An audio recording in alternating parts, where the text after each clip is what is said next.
The dentist's office smelled faintly of antiseptic and bubblegum toothpaste. My daughter, Leela, sat in the oversized chair, swinging her legs slowly, heels tapping the metal bar beneath the seat. She had been complaining about pain on the left side of her jaw for a few days. Nothing dramatic, just enough that I finally scheduled an appointment.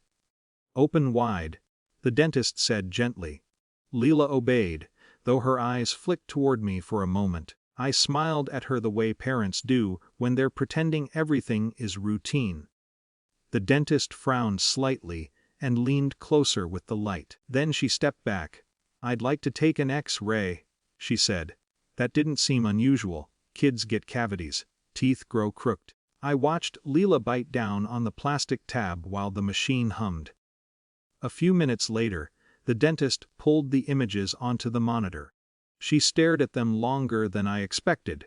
Her posture changed in a way that made the room feel smaller. "Could you come with me for a moment?" she said quietly. Leela stayed in the chair while I followed the dentist into a small office down the hall. She closed the door but didn't sit. She turned the screen toward me. "These are your daughter's X-rays," she said. I didn't know what I was supposed to be seeing. "There are fractures here and here." She pointed along the line of the jaw. "They're healing, but they're not new. And there are multiple points of damage." My mind searched for explanations. A fall from her bike. Rough play at school. Before I could say anything, she spoke again. "These kinds of fractures are not typical for dental issues. They're consistent with repeated blunt force." The sentence landed slowly. "I'm required to report suspected abuse," she said carefully. Abuse. The word didn't attach itself to anything real in my mind. It floated there, disconnected. Leela lived with my daughter and her husband. My son-in-law, Daniel. Daniel who fixed broken cabinet doors before anyone asked. Daniel who remembered birthdays. Daniel who carried Leela on his shoulders at family picnics. Daniel who everyone described as patient. "There has to be some mistake," I said. The dentist didn't argue. "I understand this is difficult," she said. "But I've seen injuries like this before." She explained calmly that she had already contacted Child Protection Services. Police would likely come as well. The world felt strangely quiet after that. When I returned to the exam room, Leela was sitting exactly the same way. Legs swinging, eyes watching the door. "Are we done?" she asked. "Almost," I said. I pulled a chair beside her and sat down. She leaned her head against my shoulder without saying anything. It struck me then that she hadn't done that in a long time. We waited. The dentist moved through the clinic with professional calm, speaking softly to her staff. No one looked alarmed, but something had clearly shifted. 2 officers arrived about 20 minutes later, along with a woman from Child Protective Services. Their voices were quiet but purposeful. They knelt near the chair so Leela didn't have to look up at them. "Hi, Leela," the woman said. "We just want to talk for a minute." The questions were simple. "Does your jaw hurt? Did something happen? Did someone hit you?" Leela didn't answer right away. She stared at the floor. Finally she shrugged. "Sometimes," she said softly. "The officer didn't push." "Sometimes what?" She hesitated. "Sometimes when Daniel gets mad." The room stayed very still. There was no dramatic confession, no sudden flood of details. Just a few small sentences. "Enough." The officers asked if we could go to the house. Part of me still believed, needed to believe, that there was some misunderstanding waiting there. The drive felt longer than usual. When we arrived, Daniel wasn't home yet. My daughter was at work. The officers walked through the house slowly, methodically.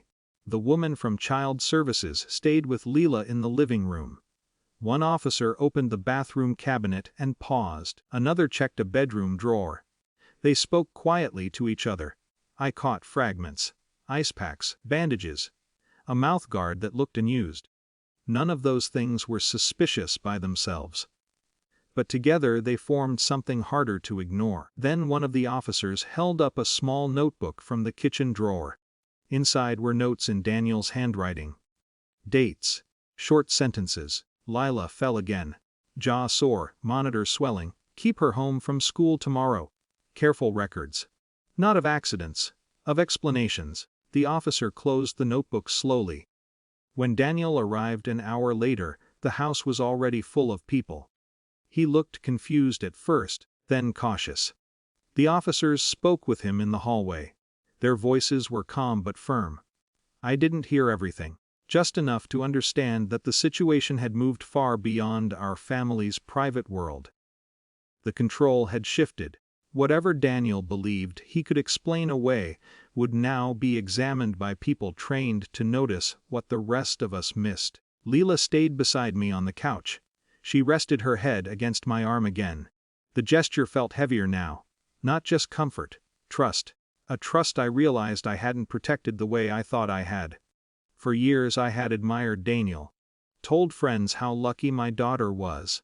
I remembered small moments differently now.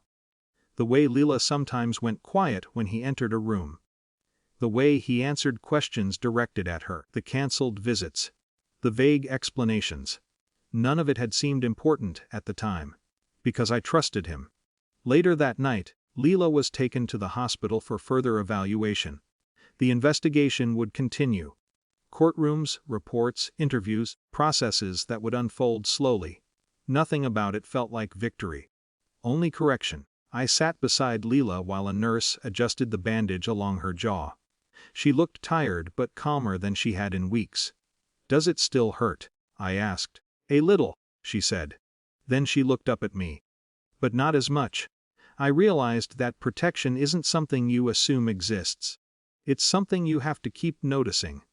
Even when the person you trust most stands directly in front of the truth.